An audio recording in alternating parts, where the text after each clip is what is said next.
দেখো এখন আমরা করব হচ্ছে 131 পৃষ্ঠার 6 নম্বর অঙ্কটা। কি আছে চিত্রে, কোন চিত্রে? এই যে এই চিত্রটা, চিত্রে একটি চতুর্ভুজের মাঠের একটা কর্ণ দেওয়া আছে। কর্ণ কি? এই যে দেখো মাঝ বরাবর যে একটা দাগ আছে সেটা হচ্ছে কি কর্ণ। এই কর্ণটা হচ্ছে তোমার পুরোটা হচ্ছে 30 মিটার। কত মিটার? 30 মিটার। 30 মিটার এবং অপর দুইটি কোণ থেকে কর্ণের দূরত্ব। অপর দুটি কোণ, এই একটা কোণ, এই একটা কোণ, এই কোণ থেকে এই কর্ণের যে দূরত্ব, একটা হচ্ছে 22.5 মিটার আর একটা হচ্ছে কি 15 মিটার। ঠিক আছে, তাহলে কর্ণ থেকে যে আমাদের এই কোণ, এই কোণগুলোর দূরত্ব হচ্ছে কি একটা 22.5, একটা হচ্ছে 15 মিটার। এখন আমাদের বের করতে হবে এই পুরাটা একটা কিসের মতো দেখাচ্ছে? একটা চতুর্ভুজের মতো দেখাচ্ছে। এখন এই পুরাটা চতুর্ভুজের ক্ষেত্রফল বের করতে হবে। ক্ষেত্রফল বের করার জন্য আমরা প্রথমে কি করব, এখানে দেখো যে মাঝখানে যেহেতু আমি এখানে চিত্র আগে দেখাই, এখানে একটা তারপরে হচ্ছে সাপোজ এই যে এখানে এটা এরকম দেওয়া আছে, এটা মাঝে মাঝে ভাগ হয়ে গেছে, তাহলে এটা একটা ত্রিভুজ, এটা একটা ত্রিভুজ হয়ে গেছে।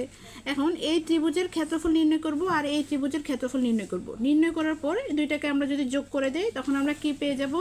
চতুর্ভুজাকার ক্ষেত্রের ক্ষেত্রফলটা পেয়ে যাব। ঠিক আছে,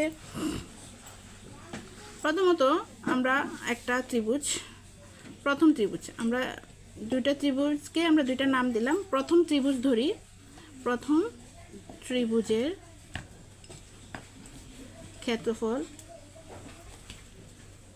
সমান সমান ত্রিভুজের ক্ষেত্রফলের সূত্র কি? ভূমি গুণন উচ্চতা, ভূমি গুণন উচ্চতা ভাগ 2।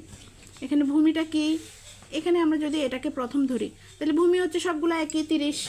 ঠিক আছে, আর উচ্চতা কি? 15। তাহলে ভূমি হচ্ছে 30, উচ্চতা হচ্ছে 15। তাহলে আমরা এখানে লিখি ভূমি হচ্ছে 30 আর উচ্চতা হচ্ছে 15, ভাগ হচ্ছে 2। এবার দেখো যদি এখানে কাটাকাটি করে ফেলতে চাই তাহলে গুণটা সহজ হবে, অথবা তোমরা অন্যভাবে করতে পারো। এখানে 15 0 15, 3 15 কত? 45। ভেঙে ভেঙে করতে চাইলে শূন্যটা আলাদা নিয়ে আসবা, 3 দিয়ে 15কে গুণ করবা, 3 5 15, 5 হাতে আছে 1, 3 একে 3, হাতের একে 4, কত পেলাম? 450 পেলাম। এটাকে আবার কত দিয়ে ভাগ করতে হবে? 2 দিয়ে ভাগ করতে হবে। 2 দিয়ে যদি ভাগ করি, আসো দেখি রাফে যদি করতে চাই, 2 ভাগ 450, 2 দুগুণে 4,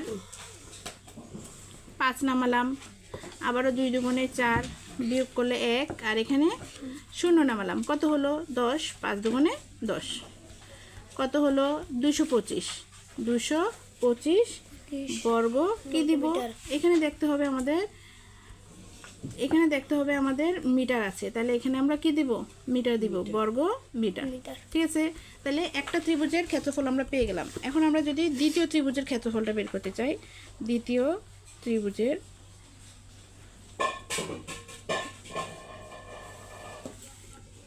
ক্ষেত্রফল সেম একই রকম ভাবে ভূমি গুণন উচ্চতা, ভূমি গুণন উচ্চতা ভাগ 2। এটা ভূমি কত? ভূমি সেম একই রকম থাকবে 30, আর উচ্চতা কত হয়ে যাবে? 22.5। তাহলে ভূমি যদি আমরা 30 দেই, গুণ উচ্চতা হচ্ছে 22.5 ভাগ 2। এখন এটাকে আর এটাকে আমরা যদি গুণ করি, নিচে ভাগ 2, 0 0 থাকবে। তারপর দেখো 3 দিয়ে যদি 5কে গুণ করি, 3 5 15, 5 হাতে সে 1, আবার 3 দুগুণে 6, হাতে রেখে 7, 3 দুগুণে 6, 1 ঘর আগে দশমিক, 1 ঘর আগে কি? দশমিক। এখন যদি আমরা 1 ঘর আগে দশমিক দিই, দশমিক সহ শূন্যটা উঠে যাবে না? তাহলে দশমিক সহ শূন্যটাও তুলে দিলাম, তাহলে কি থাকতেছে?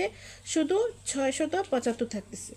এখন 675কে যদি আমরা 2 দিয়ে ভাগ দিই, আসা রাফ করি, 2 দিয়ে যদি 675কে ভাগ করি, 3 দুগুণে 6, 3 দুগুণে 6, বিয়োগ করলে কিছু থাকতেছে না, 7 নামালাম, আবার 3 দুগুণে 6, বিয়োগ করলে 1, এখান থেকে 5 নামালাম, কত হলো? 15। এবার দেখো 7 দুগুণে 14, বিয়োগ করলে 1, এখানে দশমিক দিলাম, একটা 0 নামালাম, কত হলো? 10, 5 দুগুণে 10, কত পেলাম? 337.5।